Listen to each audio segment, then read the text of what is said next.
小川さん、こんにちは。こんにちは。今回は小川さんは佐賀市長に立候補予定ということをお伺いしました。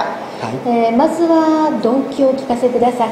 また、そしてどんな市政を目指すのか、その辺もお聞きしたいと思います。はい、わかりました。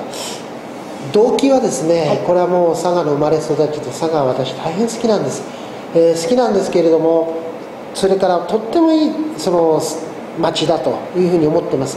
でもちょっとだけ元気がないかなと外から見てますね。町の中心街、空き家が増えたり駐車場が増えたりしてます。これをなんとかならないか、それがまあ直接の動機ですね。でもずっと私全国を回ってきました。佐賀は本当にいい町だと思います。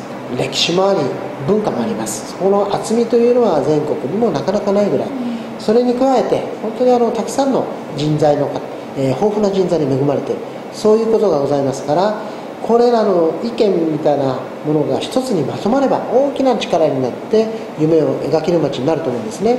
ただ一点、こういうのをやっぱり進めていくにあたってやっぱハードルがある、そんな感じがしてます。それはやっぱりしがらみからの脱却ということじゃないかと思うんですね。いい街なんですが、しがらみにとらわれていては前に進めない。どうしてもこのしがらみから脱却してフレッシュな姿勢、これを実現しないと前へ進まないんじゃないかなというふうに思っています。ありがとうございます。